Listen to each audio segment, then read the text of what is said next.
आज का अखबार। नमस्कार, लेट्स माइक में आपका स्वागत है। आज का अखबार के साथ मैं राखी जैन। यहाँ हम देश दुनिया के सबसे बड़े और विश्वसनीय अखबारों से चुनते हैं वो रिपोर्ट्स जो सिर्फ खबर नहीं, आपकी समझ और सोच को गहराई देती हैं। द गार्जियन में प्रकाशित लेख में ब्रिटेन की पुलिस प्रणाली के भीतर चल रही पुरानी और गहरी बीमारी को उजागर किया गया है। महिलाओं के खिलाफ हिंसा को लेकर पुलिस की उदासीनता और यौन अपराधों को रोक पाने में लगातार हो रही नाकामियां। लेख कहते हैं, सरहा एवर्ल्ड की दर्दनाक हत्या के बाद देश भर में गुस्सा, वादें और सुधारों की बातें तो बहुत हुई, पर असल बदलाव लगभग ना के बराबर है। जांच आयोग ने साफ सिफारिश की थी कि जिन लोगों पर यौन अपराध का कोई भी दाग हो, उन्हें पुलिस में भर्ती ही ना किया जाए। लेकिन इस बुनियादी सलाह को लागू होने में 1.5 साल लग गए, और वो भी आधा अधूरा। पुराने मामलों पर लागू ही नहीं किया गया। यही नहीं, नए आंकड़े बताते हैं कि सैकड़ों पुलिसकर्मी, कर्मचारी और स्वयंसेवक किसी न किसी गंभीर संदेह या अनुशासनात्मक जांच के दायरे में हैं। यानी समस्या अपवाद नहीं बल्कि संरचनागत है।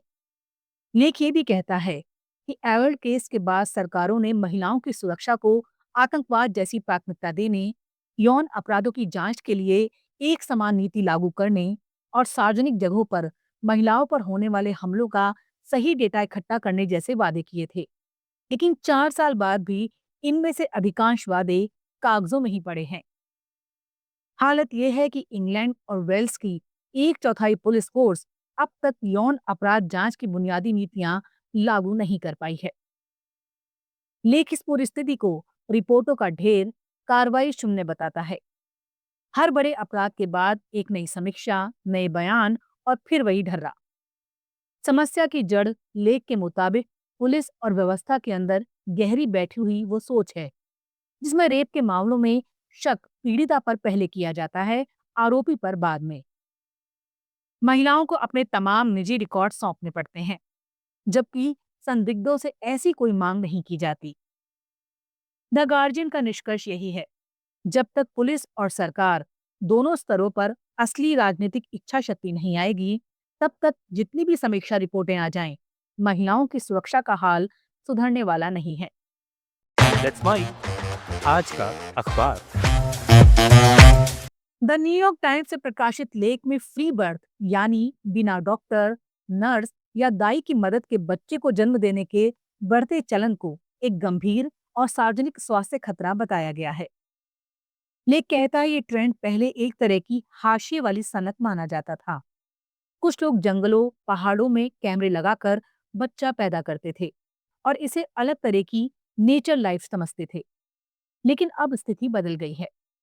सोशल मीडिया, पॉडकास्ट और मेडिकल फ्रीडम की राजनीति ने इसे असली विकल्प की तरह प्रचारित करना शुरू कर दिया है। यही इस लेख की सबसे बड़ी चिंता है। लेख बताता है कि फ्री बर्थ सोसाइटी जैसे ग्रुप महिलाओं को ये विश्वास दिला रहे हैं कि प्रसव के समय कोई मदद की जरूरत नहीं है, और रेडिकल रिस्पॉन्सिबिलिटी के नाम पर माँ ही पूरी जिम्मेदार है, चाहे उस फैसले से उसकी या उसके बच्चे की जान ही क्यों ना चली जाए। लेख स्पष्ट करता है कि अमेरिकी स्वास्थ्य व्यवस्था में प्रसव के समय महिलाओं के साथ बुरा व्यवहार और अविश्वास की समस्या असली है, पर उसकी नाराजगी को ऐसे ऑनलाइन समूह खतरनाक दिशा में मोड़ रहे हैं। एक लेख में जांच का हवाला दिया गया है, जिसमें सामने आया कि फ्री बर्थ के रास्ते पर चलकर कई परिवारों ने भयंकर नुकसान झेला। स्टिल बर्थ, नवजात की मौतें और गंभीर जटिलताएं। यहाँ तक कि इस आंदोलन के संस्थापक को भी हाल ही में स्टिल बर्थ का सामना करना पड़ा। लेख ये उदाहरण इसलिए देता है ताकि ये साफ हो सके कि ये सिर्फ अलग विकल्प नहीं है, बल्कि एक ऐसी विचारधारा है जो महिलाओं और नवजातों को जोखिम में डाल रही है, कई बार जानलेवा जोखिम भी। लेख बताता है कि ये खुद अपना डॉक्टर बन जाना वाली सोच नई नहीं है। 19वीं सदी में भी सैमुअल थॉमसन नाम के एक वैकल्पिक हीलर इसी तरह दावा करते थे कि प्रकृति सबसे बड़ी डॉक्टर है और हर इंसान खुद अपनी बीमारी का इलाज कर सकता है। लेकिन उनके तरीकों, जैसे जड़ी बूटी के तीव्र ट्रीटमेंट, खतरनाक दवाएं ने कई लोगों की जान ले ली। लेख इस ऐतिहासिक संदर्भ से दिखाना चाहता है कि जब भी डॉक्टरों और विज्ञान पर भरोसा कम होता है, ऐसे आंदोलन दोबारा जन्म लेते हैं और अक्सर नुकसान पहुंचाते हैं। लेख का मुख्य संदेश ये है कि आधुनिक चिकित्सा में खामियां जरूर हैं, खासकर प्रसव से जुड़ी सेवाओं में, और इसे सुधारने की जरूरत है। लेकिन समाधान ये नहीं कि महिलाएं बिल्कुल अकेली, बिना किसी प्रशिक्षित सहायता के बच्चे को जन्म दें। लेख कहता है, अकेले सब संभाल लूंगी एक तरह की आजादी नहीं, बल्कि महिलाओं को मदद से दूर धकेल कर उन्हें और उनके बच्चों को खतरे में डालने वाला विचार है।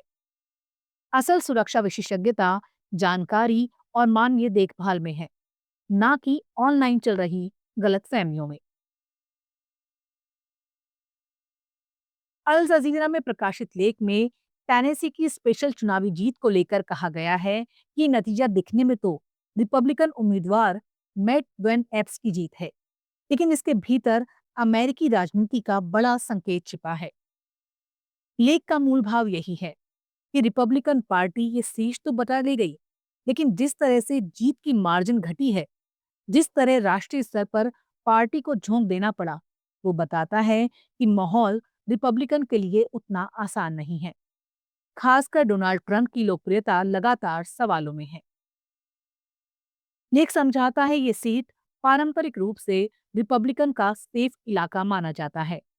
ट्रंप यहाँ 2020 और 2024 दोनों में भारी अंतर से जीते थे, लेकिन इस बार हालात ऐसे बने कि डेमोक्रेट उम्मीदवार भी आखिरी हफ्तों तक मुकाबले में बने रहे। यही वजह है कि रिपब्लिकन पार्टी और खुद ट्रंप का पीएसी मैदान में उतरना पड़ा। लाखों डॉलर खर्च हुए, स्पीकर माइक जॉनसन तक टेनेसी पहुंचे और ट्रंप ने खुद रैली से फोन कर सीधा संदेश दिया। लेख कहता है, ये सब दिखाता है कि पार्टी को डर था कि कहीं एक अपसेट ना हो जाए। अल जजीरा बताता है कि वैन एप्स ने अपनी जीत का पूरा श्रेय ट्रंप को दिया और ये भी कहा, ट्रंप के साथ दौड़ोगे तो जीतोगे। लेकिन लेख ये भी चेतावनी के तौर पर पेश करता है कि ये बात इतनी सीधी नहीं है। वोटों का अंतर पिछले कई चुनावों के मुकाबले बहुत कम हुआ है और इस कमेंटेटर रिपब्लिकन के लिए खतरे की घंटी कह रहे हैं। ट्रंप की राष्ट्रीय स्वीकृति बेहद नीचे 36% पर है और ये चुनाव दिखाता है कि पारंपरिक सुरक्षित सीटों में भी उन्हें रक्षा करनी पड़ रही है। अल जजीरा का मुख्य संदेश ये है, रिपब्लिकन ये सीट जीतकर भी पूरी तरह चैन नहीं ले सकते। डेमोक्रेट कई राज्यों में हाल के चुनावों में बेहतर प्रदर्शन कर रहे हैं और टेनेसी का ये नतीजा उनकी ऊर्जा बढ़ाएगा। लेख कहता है, आने वाले महीनों में इस तरह के छोटे छोटे चुनाव 2025 के राष्ट्रीय राजनीतिक माहौल का टोन तय करेंगे। यानी कहानी सिर्फ टेनेसी की नहीं है, ये इस बात का संकेत है कि अमेरिकी राजनीति कितनी अस्थिर और बदलती हुई जमीन पर खड़ी है। आज का अखबार में फिलहाल इतना ही। देखते रहिए, सुनते रहिए लेट्स माइक। नमस्कार। आप सुन रहे थे let's mic more than radio. Follow कीजिए हमें हमारे सोशल मीडिया प्लेटफॉर्म्स पर। It's time for news. It's time for more than radio. Presenting the first radio news app, Let's Mic. Let's Mic, a news-based app on your phone where you get to watch and listen news, talk shows, interviews, radio show podcasts. On Let's Mic, you get all relevant information of TV, print, radio, podcast, and digital. Let's Mic talks about every segment of life.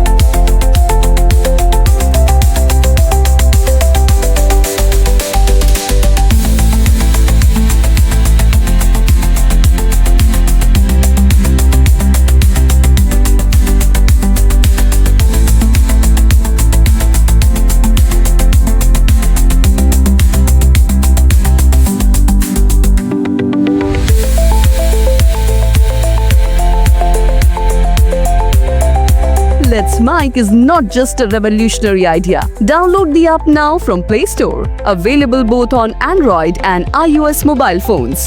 Follow us on YouTube, Instagram, Twitter, LinkedIn, Facebook, Telegram, WhatsApp, Snapchat. Let's talk, let's connect, and Let's Mike.